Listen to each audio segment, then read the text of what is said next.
Hey everybody, welcome back to L&B Outdoors. Today we're going to start on this Ferguson TO 20 that we have. One thing I did notice after I took the hood off is that exhaust manifold does have a big old crack in it. And of course your exhaust and intake manifolds, it's a combo unit, it's not separate. I'm still going to try to get it to crank with that, but of course that'll have to be a new manifold. I may try to take it off and have a buddy of mine see if he can weld it. Of course it's cast iron, so you know it's kind of hard to weld cast. I ain't never tried to weld cast. It can be done, and I may try to get him to do that. It just depends. But we know that we've got to turn this thing over. We got to have that starter turning over because we need to check for spark. We need to check all the components out, starting components out. So we're going to pull the plugs too, and while we're doing that, we're going to run a compression test on this just to see how healthy our engine is. It does have a key switch, but I have no key. So we're going to try to rig up something to make that work and start testing some of these functions out, see what we can't get done. Let's see if this starter solenoid activates. Oh, I hear it. All right. Now let's see if we can get the starter wire on. All right, we got that tightened up. Let's see what our starter will do.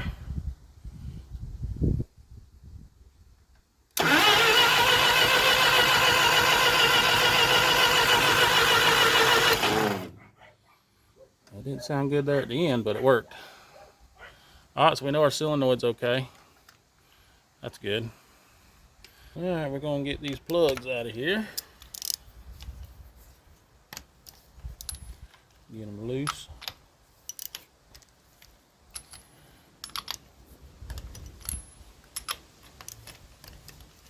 Kind of see what they look like. Behind door number 1.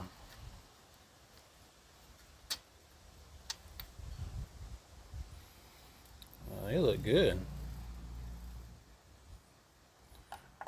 Look like somebody just put brand new plugs in this thing. I don't even think these has ever been ran.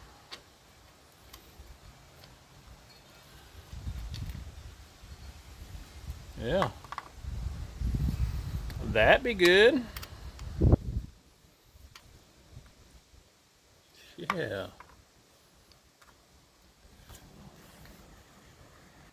Go ahead and put a little lube in the cylinders. Let them soak a second.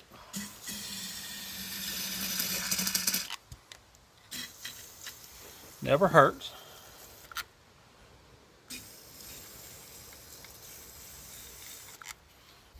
Of course, I'm standing out here. I'm gonna get a shower of PB blaster.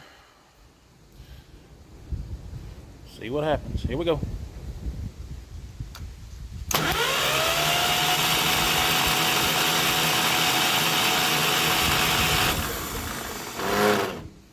Ooh, that starter don't sound too good, does it?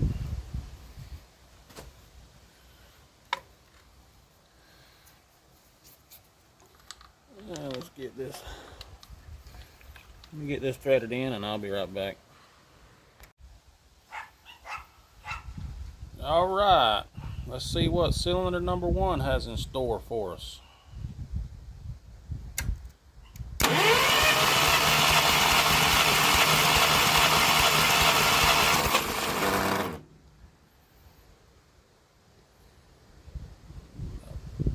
$70, $65, $70?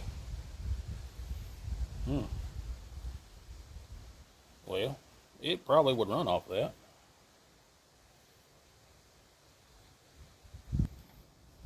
Alright, cylinder number 2.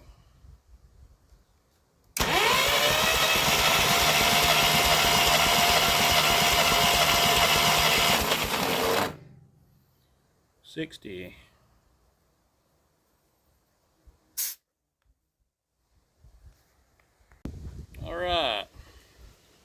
Cylinder number 3. Here we go.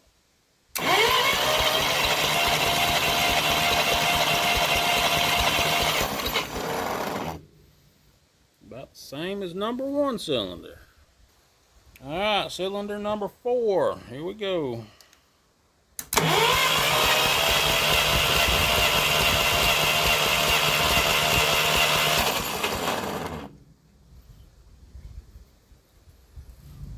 Alright. So number 4 is the weakest of them all. Sitting at about 53. So with this little experiment, this tells us the valves are working. It is building compression. Now, is the motor wore out? Or is the rings kind of still stuck to the piston because it ain't been running years? It needs a little heat and a heat cycle to get it running to be able to seal up again. So now that we have these, we know what we can refer to as we continue on in this system. We run it a little bit. After a few heat cycles, we'll do another compression check. We'll see what happens then. If they start coming around and getting better, then we've got a pretty healthy engine. If not, or getting worse, then we know we'll probably have to do a rebuild. For some reason, this wire wasn't even hooked up or has a ring tongue on it. It's supposed to go to the positive of the coil. With these electronic ignitions, they're supposed to have the full 12 volts. So you'll have a wire coming in from your ignition switch to make it hot, and then coming out to your hot side of your pickup wheel down here and your electronic ignition. And your negative will come out and come over here, which it is hooked up. Let's see if we can get this hooked up. One thing's got me curious, and maybe one of y'all out there can help me. This is the negative side of your coil, and you got your negative wire coming off your distributor up to your coil. This wire here comes from the exciter wire on the alternator. And I know that you're not supposed to bring any of your exciter wires over to your coil, but this is your negative. If you try to go turn it off and you brought your hot wire in, your alternator could continue keeping your engine running. So to me, that's kind of weird. We're going to take this off and just take it out of play for now. Eventually that'll go back up to the ignition switch. When key on, it'll send power to the alternator into your exciter and excite it. So let's get this off, and then we can start testing for spark. Alright, so we got our wires hooked up. We took off that alternator wire. It's just your negative over there. We got a spark plug sitting here. So let's just see if we got any spark. See if y'all can see a spark in there.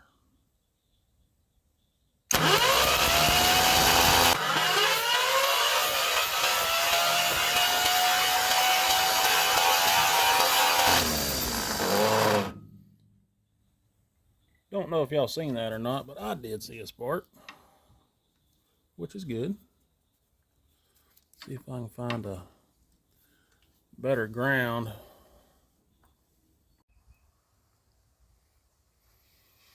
Well, we're getting spark at the spark plug. Well, we're also getting spark all around this coil. See if I can get it to do it again for you. Watch the light show.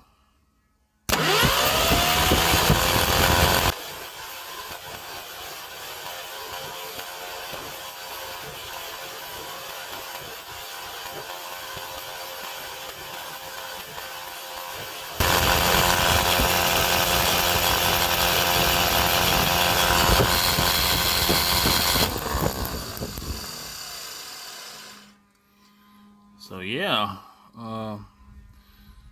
See if I can't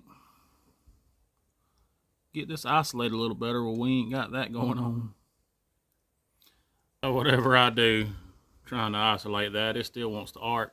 But we're still getting spark over here on the spark plug, so hey, I'll probably just have to get a new coil. Something going on with that coil or that boot on that plug wire that's wanting to arc like that.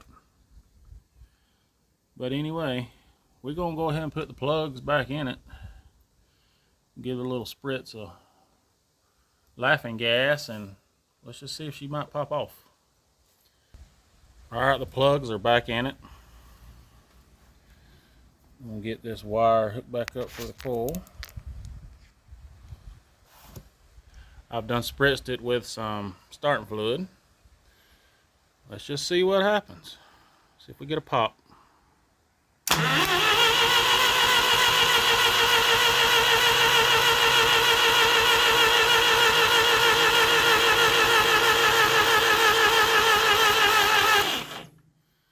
Nothing.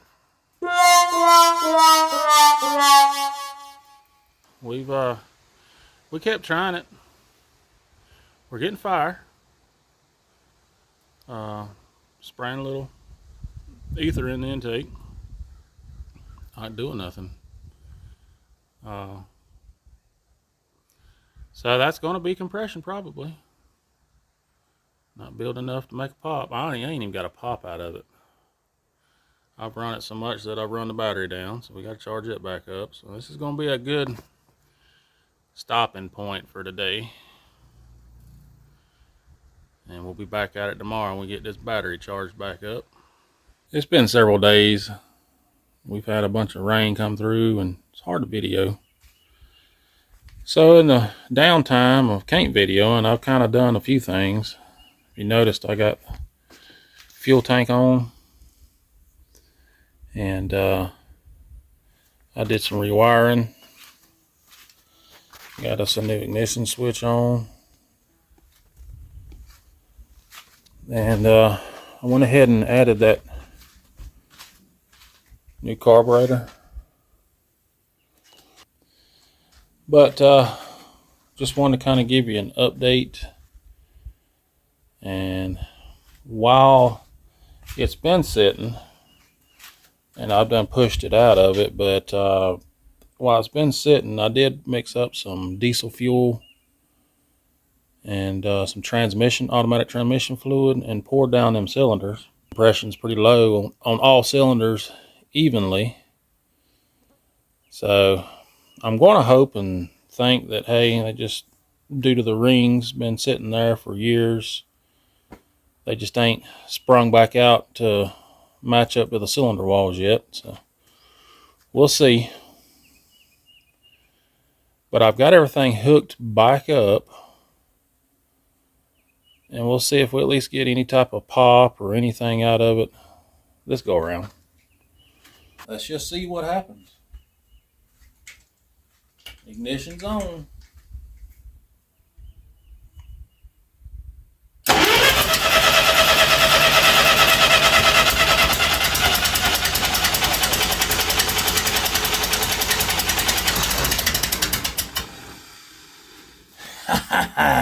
Did y'all hear that?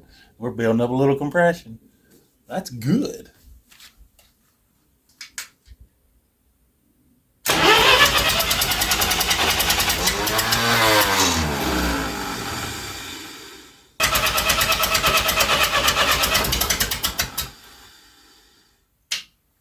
We're going to give our starter a cool down, but man, we're finally getting somewhere.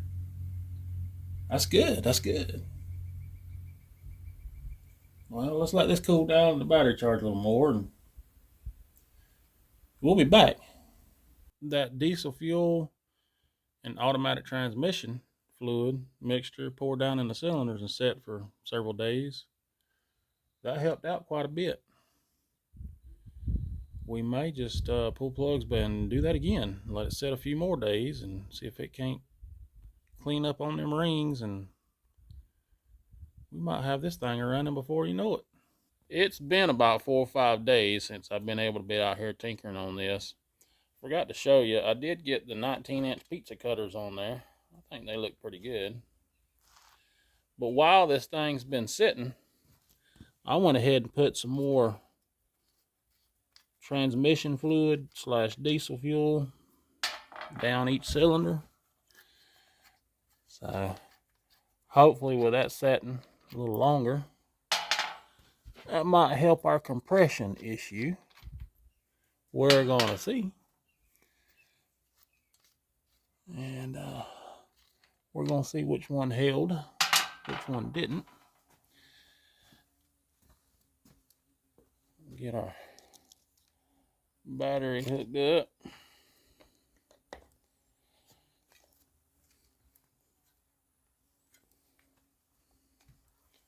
Now let's see how much of a shower show this is going to give us. Here we go. Oh, battery connections.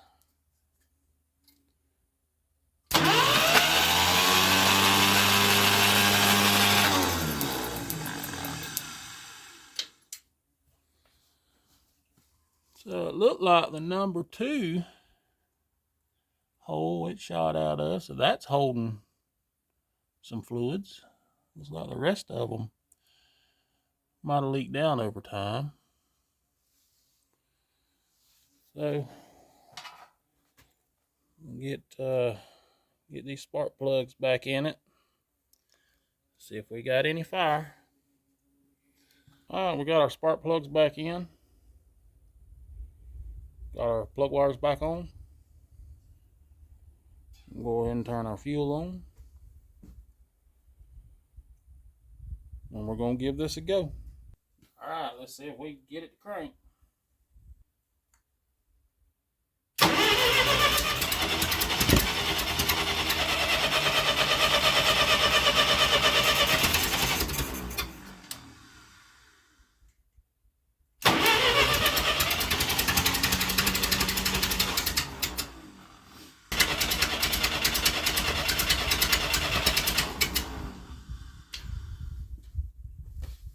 Well, it's trying, but I have to wait on some help where I can get it hooked up to the truck and just try to pull it. Keep from wearing out this starter. We'll see. Keep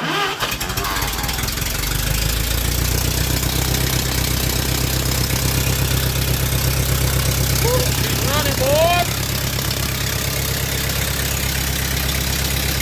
Look at that.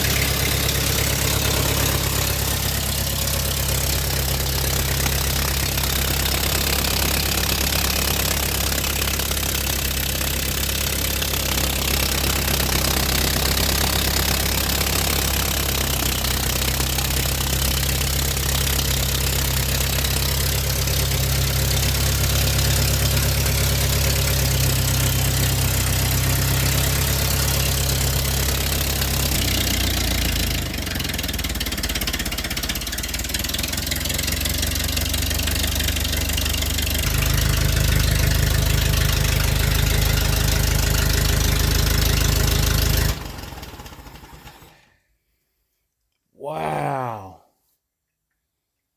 That's just amazing right there. And I know the previous owner was talking about a rear main leak.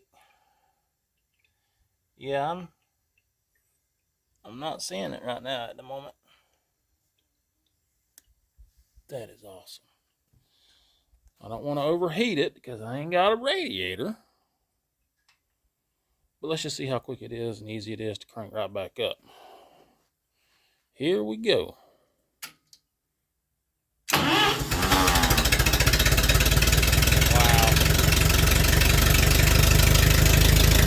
Now, let me tell you what I done did. I knew it kept hitting and kept hitting, but to me it wasn't sounding like the timing was right. And I've loosened up on the distributor and was able to get it to turn a little, but not a lot. And so I kept working with that distributor, And I finally got it to turn so I can, well, let's see, advancing it, yeah. Advanced it a little bit. And yeah, soon as I done that, she popped right off. And of course, I didn't have the camera handy. So I quickly shut her down, grabbed the camera, and started it right back up. But man, that thing sounds good. May try to find me some kind of apparatus where I can run a little water in it while it's running, just to get a little runtime on it. Well, if it works, it works. Keep a little water going through the system. Just crank it up, let it run a little longer. Let's see how it goes.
Well, okay. You see that she runs dang good. That's my little water setup. And just used a section of my shop vac hose to let it run out over here in a bucket. So we've got to tighten up the distributor right there where it's at. We don't want to touch it. The coil's a little warm. It's not scalding hot, but it's a little warm. Going back through some of the wiring, I am going to have to run the wire going to the Pertronix ignition. I'm going to have to wire that directly to 12 volt. And then I'm going to need to run 12 volt through the ballast resistor to this coil. Or I just go buy an internally resisted coil, which is probably what I'm going to do. PTO works, the lifts work. See, we still got our exhaust manifold off. Carburetor laying down there. We're going to clean all this up. We've got some wrapping to go over that exhaust manifold where it was welded to maybe help secure it. Maybe it won't never leak again, but you never know. Worst case, if it does, we'll just have to order us a new one. So here's the manifold. I'm sure appreciative. I had a friend of a friend tackle this job, and you know who you are. I sure appreciate it. It's a lot better than what I could have done. This is the wrap stuff that I bought. You know, just a added security. I've got to clean these surfaces up where that new gasket will seat well. The old gasket's still on there. It's hard to tell. We got to try to be able to scrape this one off and try to get a new one on. Luckily, the old one is trying to come off in one piece. It took some prying. We got to get this off and scrape the head. All right, the new gasket's on. I sprayed it with this copper spray gasket, high temp sealant, just added security. made by Permatex. Now we'll get this manifold bolted back up. Well, we got it set on there. I haven't put the bolts in it yet. Just wanted you to see what it kind of looked like. I'm going to throw out a little tech tip for you. For them hard to reach bolts that's in here, I can't get my big fat fingers in there. Get you a magnet. Stick that on the washer. The washer will fit. Let's see if I can get y'all in there where you can see. Use a magnet and get your washer in there, and then you can do the same thing with the nut. Alright, we got our manifold back on. Exhaust pipe hooked back up. Now we're going to get this carburetor hooked up. Well, let's see what happens. Let's see if she'll crank up for us. Well, it's been about 3 or 4 weeks since I crunked this thing. This is going to be a true cold start. Y'all just come along with me and let's see if we can get it running.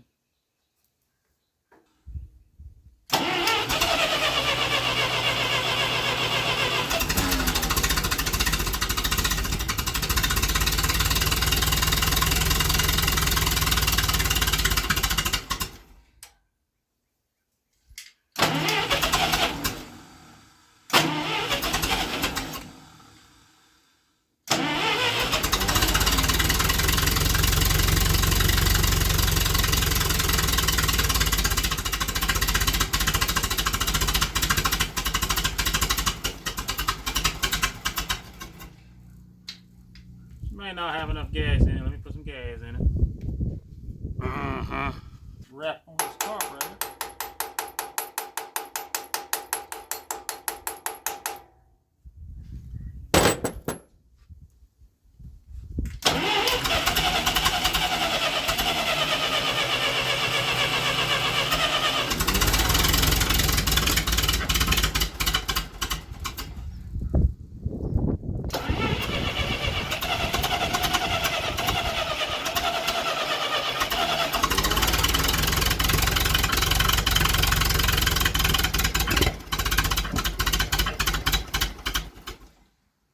Let me see if I can get her figured out.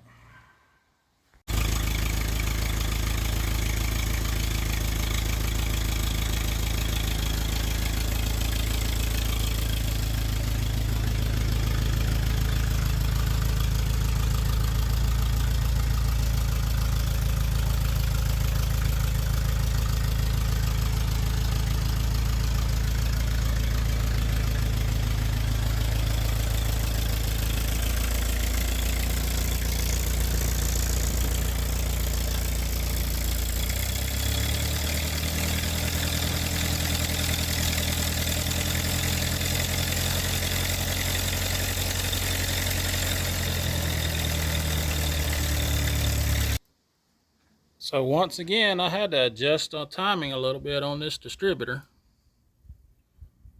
but we got it dialed back in. We got the hood on it. I put the other hood that we had, the gray one, has a lot of grill damage, and this one has some too, but it's a little better than that gray one.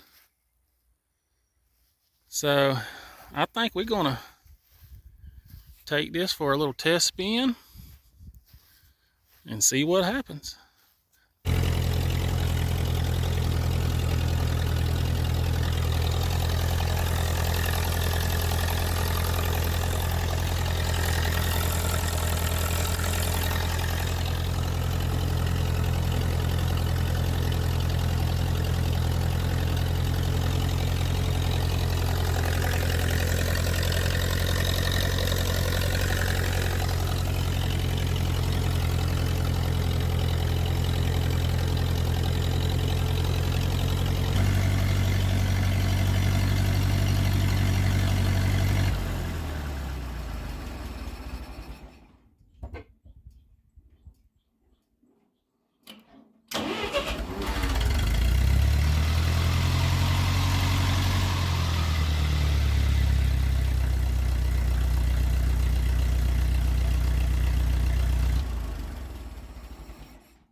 Well, to make sure our radiator is clean and flush good, I'm going to throw this off in it.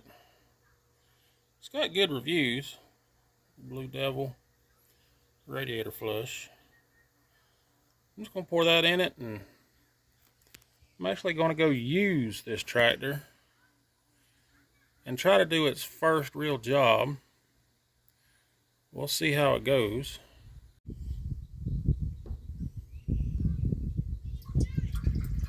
Bottoms up.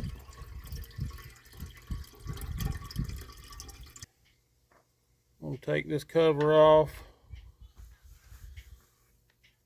I think y'all can see that down in there. According to my dipstick, it's in the hash marks.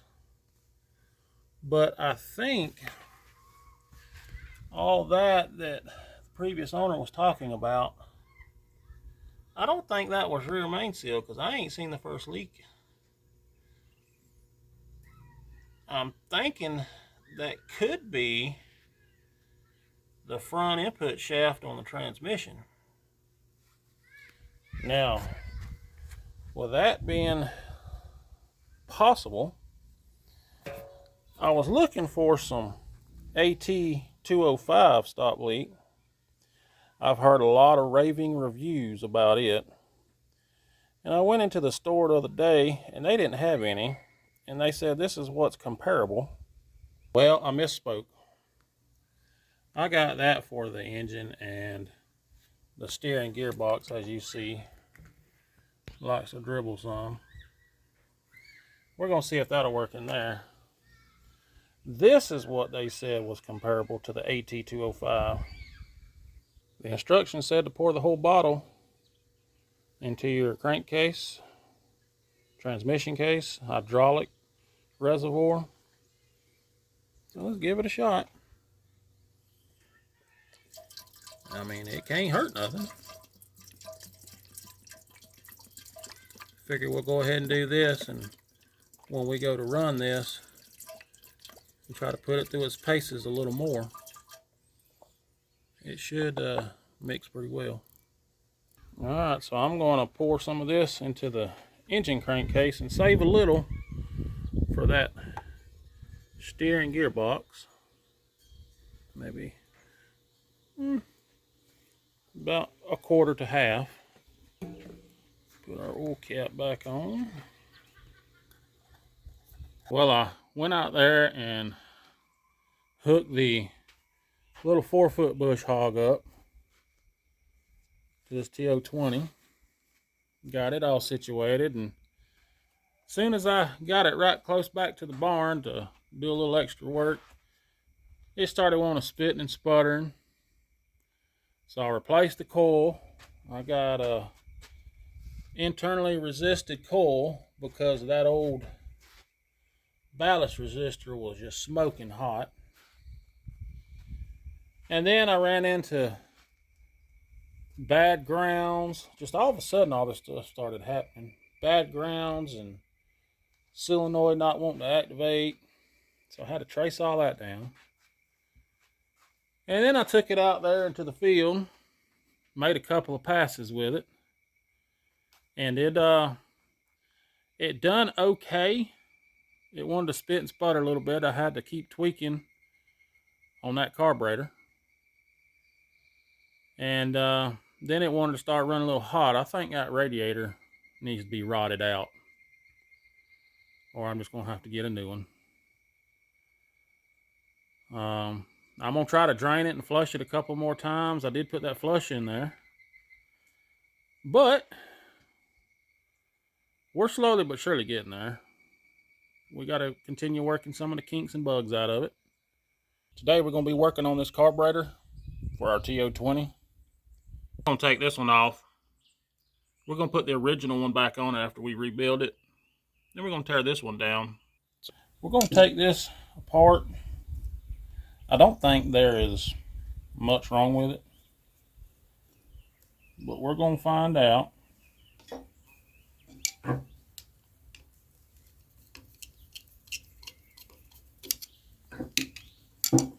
There ain't much to these little carburetors.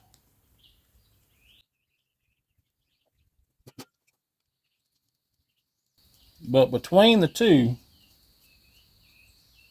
I should be able to make one of them halfway decent. But we got to make it work. We got to have a good running tractor. All right. Looks like all of our bolts is out of it.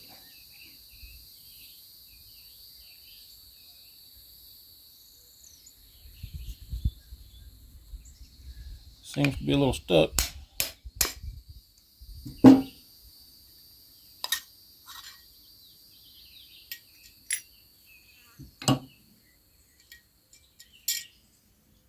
Man, looks like this is pretty clean.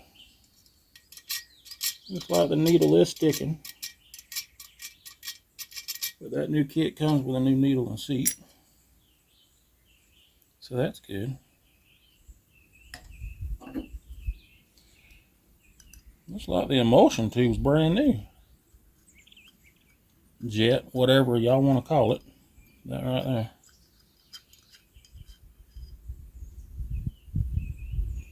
It's got little holes in it that you can see through if you'll stick it up to the light. I'm really pleased that's all clean. If y'all can see down in that or not. That looks pretty doggone clean. We're still going to blow it out with some carb cleaner. Make sure everything looks right. Carburetors on small engines. Get you a torch tip cleaner.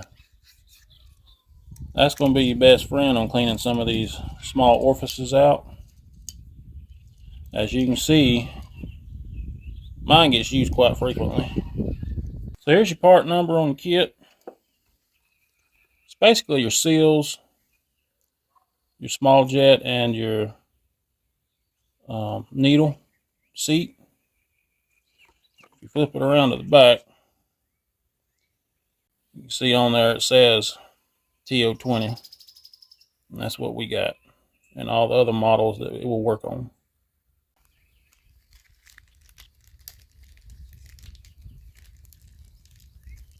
So we should have a new brass, or not brass, but washer for this tube. Comes off right there. See how that goes through? We're going to go through every port. Make sure they're all cleaned out.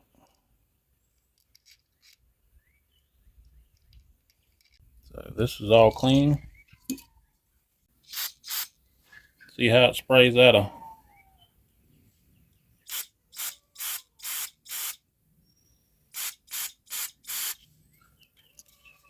That's looking good. And that goes back down in here. And that is a 3/8. Takes a 3/8 wrench or socket. Alright, so our bottom half is done. See, it don't take long for that. We're going to set that to the side. Bring over your top. These are your floats. I did not get a set of floats with this kit.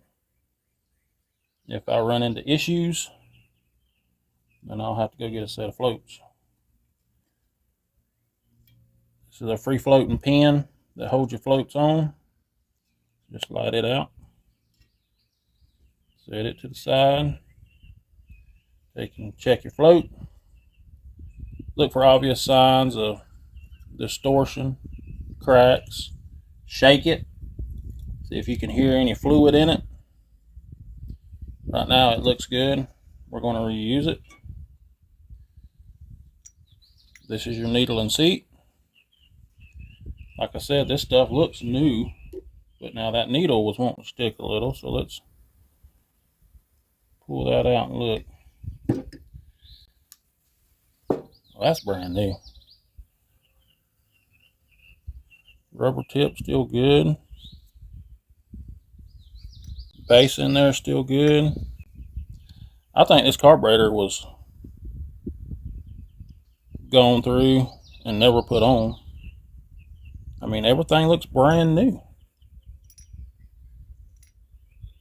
But that's good we're going through it so we can verify everything. think I'll just save this kit. There ain't no sense in using all this stuff when it's all brand new. Y'all can see that or not.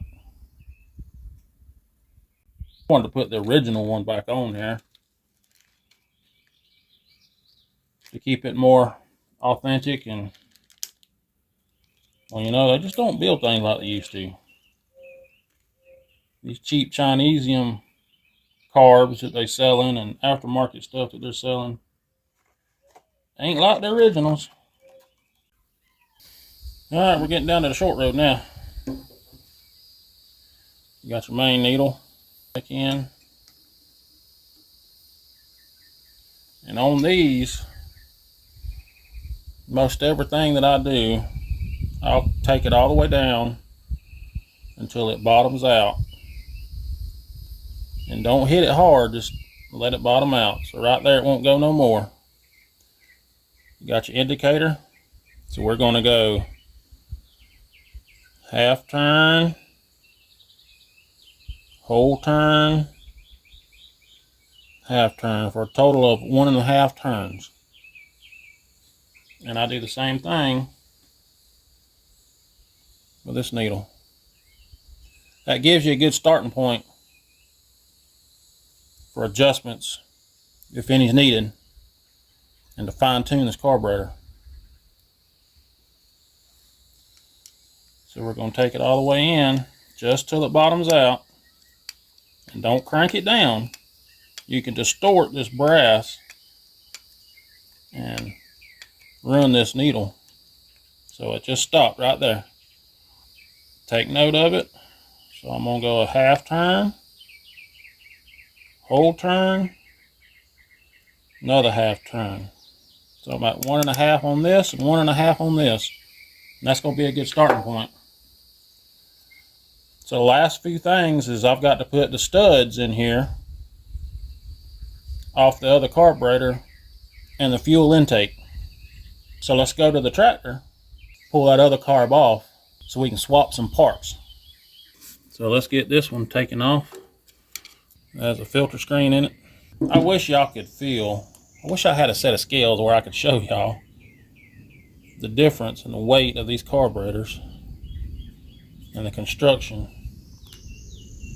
because that is some kind of difference right there. Still got a little thread tape on these, so we're going to try it. If we got a leak, we'll come back and fix it later.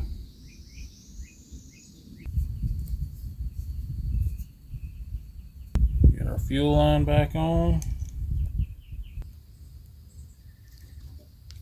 Now we're going to set this to the side. We got to get these studs out.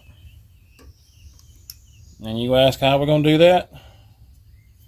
You're going to double nut it. Take your nuts, run them down,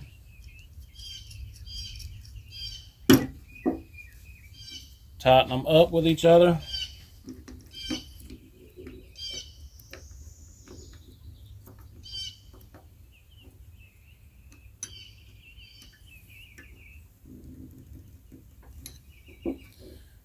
And take your bottom one, since you're going to be coming off.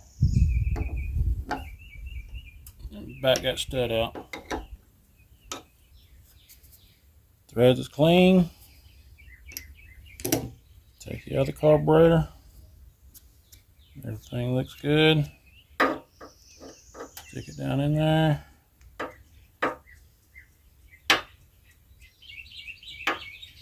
And tighten it with this one if you're going to tighten it. Top nut.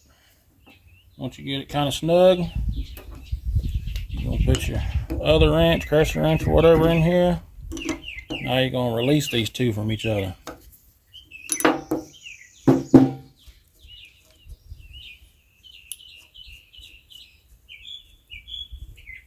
So one stud is on. That's how you do it. All right, let's put this original one back on. All right, the old carburetor is on. We're going to see what happens. But I want to show y'all something. This tractor ain't been sitting but a week. I don't know if y'all can see them up there or not. Little devils. They are from the devil and they hurt. A wasp nest. All you gotta do is say bye-bye. Alright, we're gonna make sure it's in neutral, and I may have to choke it. Let's see what happens.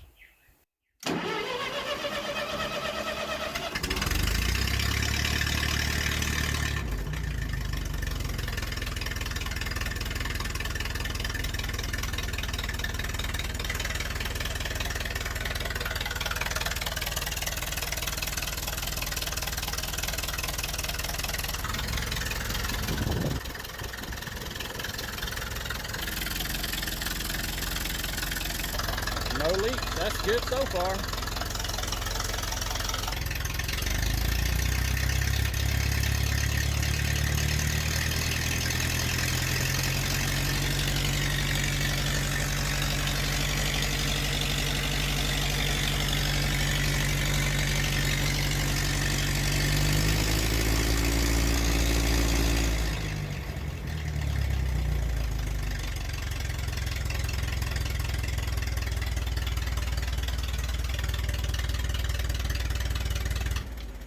Now we're going to let it sit for a minute and with the fuel on, and let's make sure that we're not flooding it out, the needle and seat ain't sticking.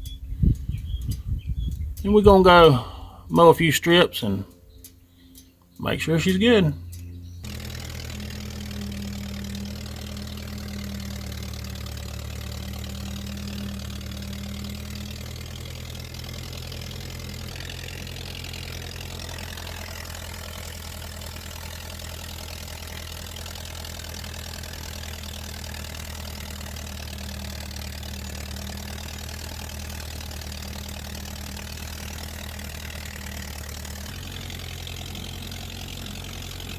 But I keep checking that radiator. I'd flush it out. I'd try the vinegar trick. Nothing seemed to be helping. So with that, you know, I wanted to see if it could be rotted out. And that's what I had somebody to do. And I try to keep everything local. If I'm going to spend $1 on something, instead of buying Amazon, I do buy stuff off of Amazon, but I support my local businesses. So we had a local business over in Marianna, Florida that does radiators and radiator repair named Williams Radiator Repair. And he looked at it and he said he thinks he can work with that. Of course, you know it is, what, 60-something, 70-something years old. But he was able to work on it, rot it out, get it cleaned out, and get it flowing the correct flow that it should be. And hopefully we won't have no more overheating issues. So as you remember, it was painted red. This is the fan shroud that we got to put back on it. But he had to come in here and desolder this top tank, take this top tank off, and then each one of these is your water passages or your veins where the water flows. And he had to take a rod or a cleaning device to each one of them, go through each one of them and get them cleared out of the junk, rusts, build up, even a little bit of sand. I don't know how sand got in there. But each one of them had to be cleaned out. Then he has to take this tank, put it back on, and solder it back on. Once he's done with that, then he puts water in it and pressure tests it to verify no leaks. And from that point, he dresses it up and repaints them. I mean, hey, it looks brand new. But I'd rather keep this tractor original as much as possible. And I could have went and bought, for the same price, I could have went and bought one off of Amazon. But it would be an all aluminum, and I'm sure the fit wouldn't be close. But I just like the nostalgia of keeping things as original as possible. Plus, this one was salvageable. So, there again, keeping the nostalgia, supporting local business. So, we're going to get this fan shroud on here and bolt it up. And we're going to get this thing back on the tractor. I also want to point out and keep in mind, this little one here is the original. These are new ones that I bought. Now you'd say that don't look exactly right, and you're right. It's hard to find these smaller ones. But the biggest deal with that, if I can get you in here and maybe show you, is on this radiator up here. This is the first vein that comes through. There's not one in this area here. So you need to verify when you put a screw through here to put that shroud back on, that your screw ain't gonna come in here and puncture that radiator. So verify that all these fins, there's not another vein coming on the very outside. Most of the time on these radiators, they try to keep them away from the shrouds, just for that reason, for mounting purposes. But as you can see down in there, there is no other veins but this last one right here.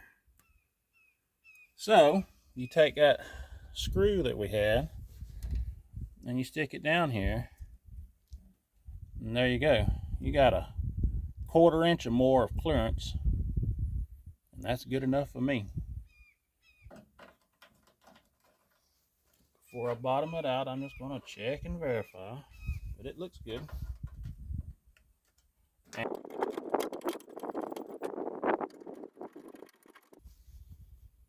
All right, once you got all your screws in, then go back around and tighten them all up.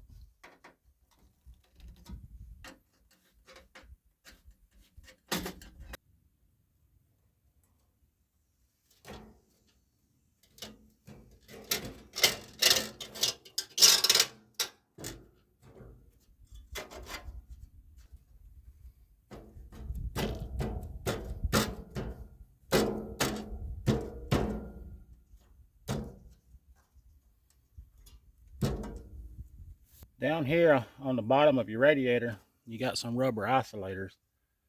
I forgot to mention them. Don't forget to put them rubber isolators down before you bolt this down.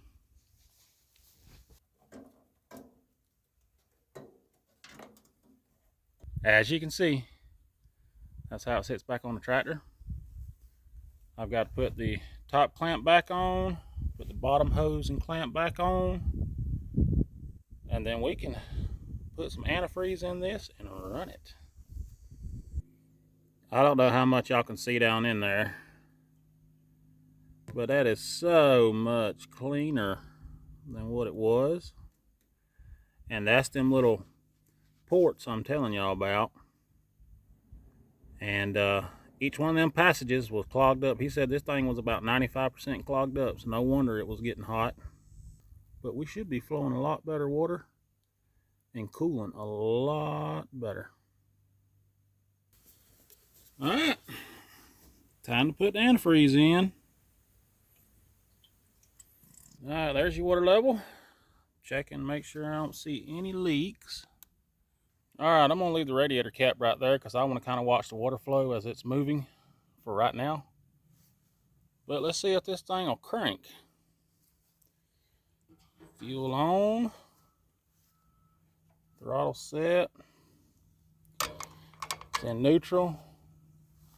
Yeah, you're not supposed to crank it on the ground, but it's in neutral. See what she does.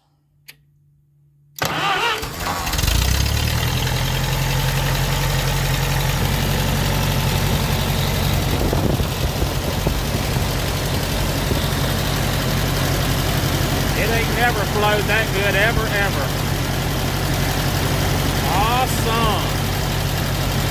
Maybe we got our overheating fixed.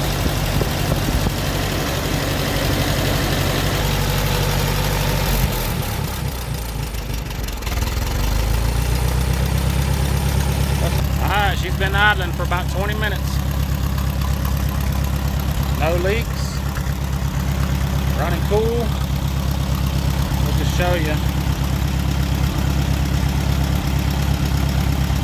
125.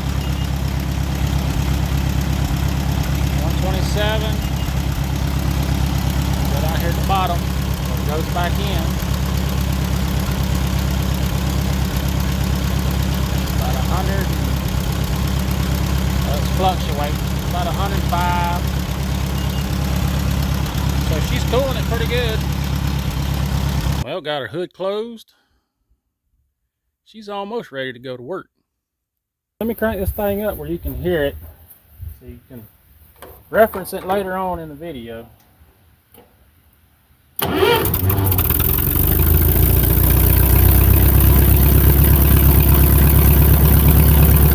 It's pretty loud.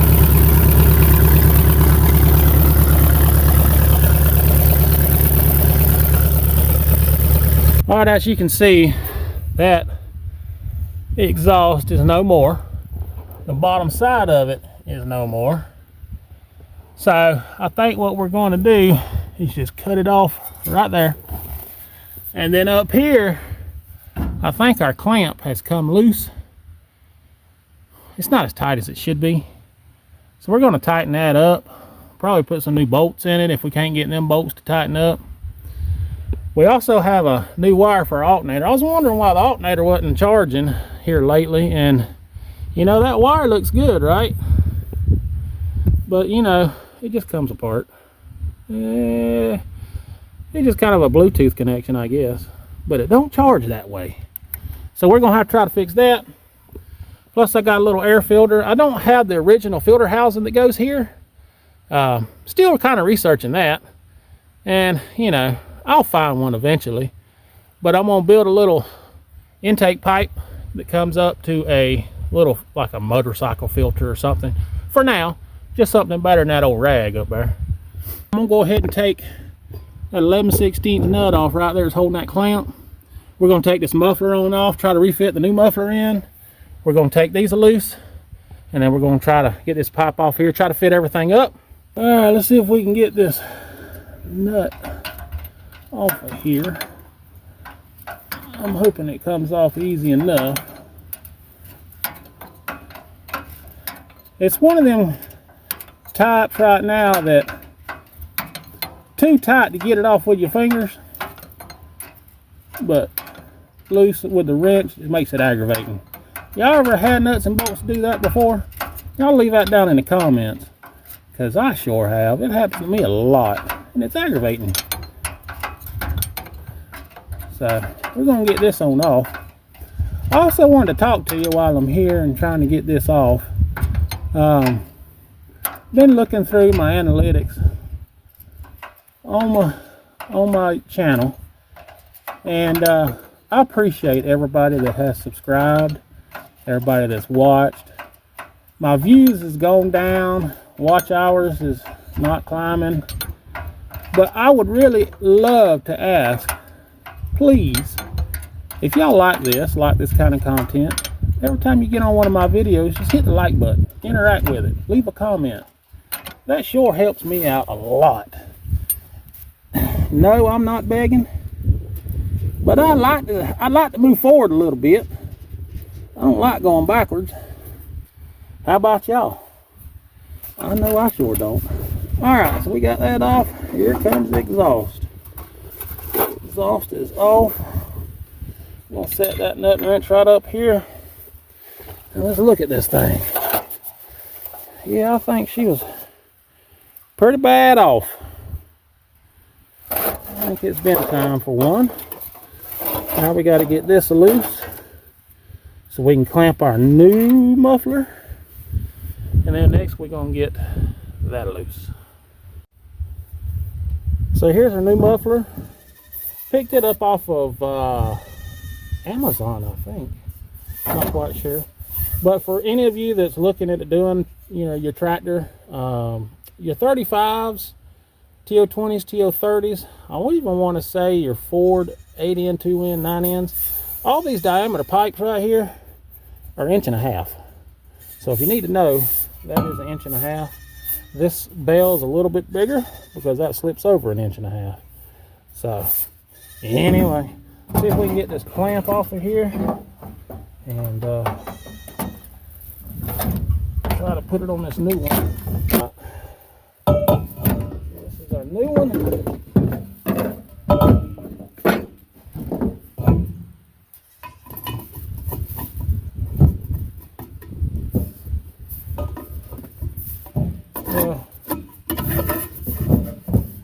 know people don't like to see it, but no, most every one of them seams is on bottom. People put them seams on bottom, and I think that's where it rusts out the most.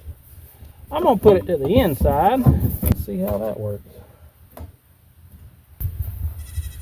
Let's see if these will even come loose.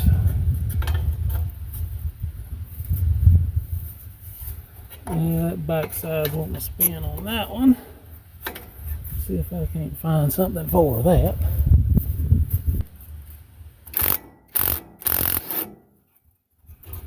That'll get her. Alright, came off really easy.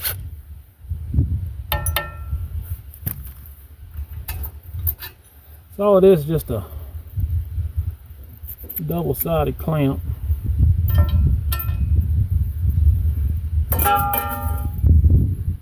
Serves like a clamshell kind of clamps it together.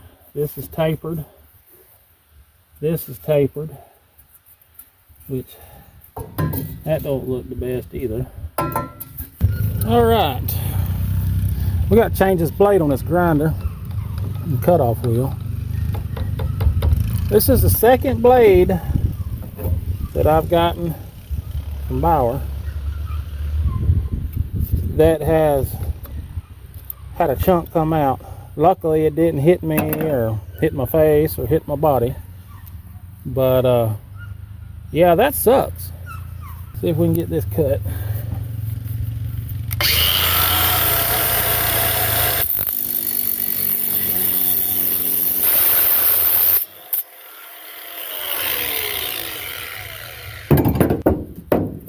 That's good. That ought to be close to the right length. I think that's about shoved up in there as far as it'll go. Alright, so we got it loosely fitted up. And there's your clamp back there. I got to put this clamshell clamp back on the manifold. And that's what your tailpipe looks like coming out back here. It may be a hair too long, but I can always hack that off. So hopefully this thing will be a lot quieter.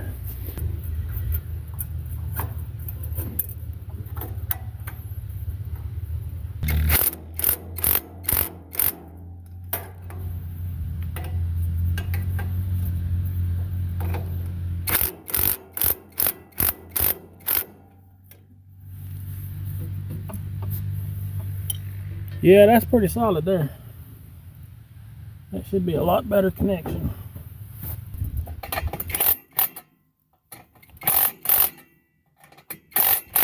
Now we got this one clamp up here, 11/16. We got to try to remember, this is the one that you can't turn by your fingers, but seal easy with the wrench.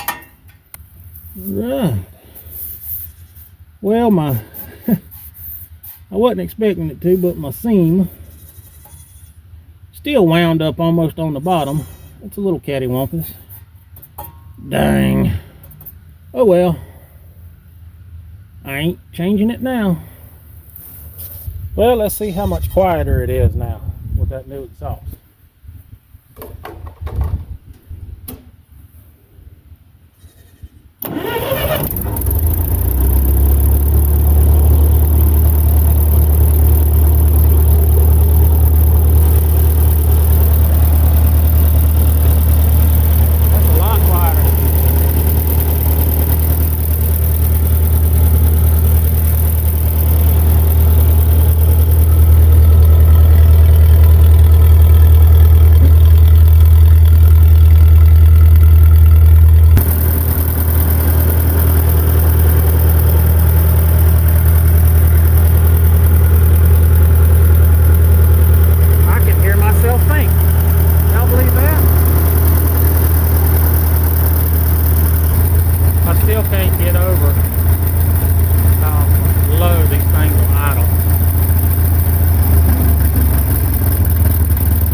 Now I didn't want to run it too long because I didn't want to get that exhaust scalding hot.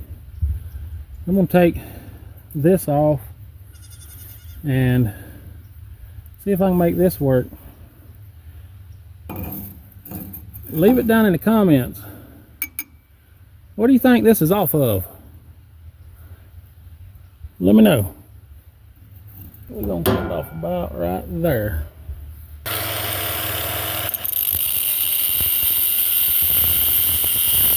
Yeah, let's see what that looks like. Get over some of these wires. Yeah, that'll be perfect. So, what I got is just a whole section of, I think it's lower radiator hose. That'll work. So that's what it's going to look like. Like I say, it's better than nothing. I'm always taking junk and fixing something. Ain't no sense in buying a tube when I got something. Now, let's doll it up and spray paint it, make it look a little prettier than what it is.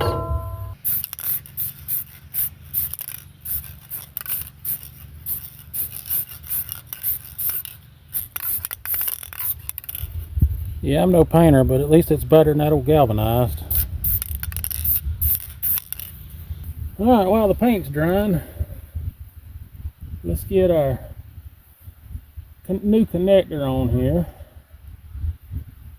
tightened up. Our intake piece is dry enough to put on, so we're going to try to get it on, and hopefully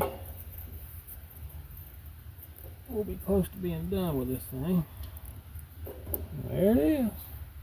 Now, I had y'all earlier guess what that piece was made out of. Any of y'all take a wild guess? You know, I'm gonna go back and look through the comments, but that is a piece of an old trampoline leg. Yeah, I don't throw a lot of crap away. You never know when I can repurpose it. Let's see if this wiring fixed our charging issue.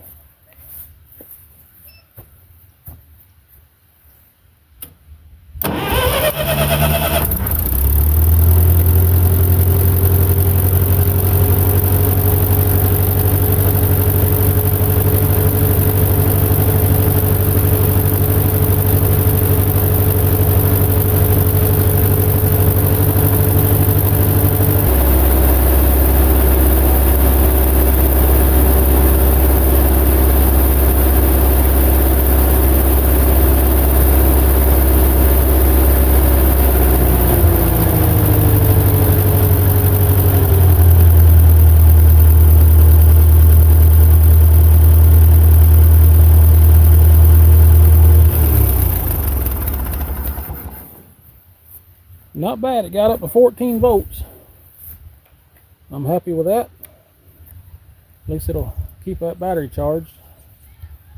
Alright, so we're going to wrap this one up. Now I'm going to take it for a test drive. I appreciate y'all watching. Y'all like, share, and subscribe. Make sure you hit that like button. I really appreciate it. Thank y'all.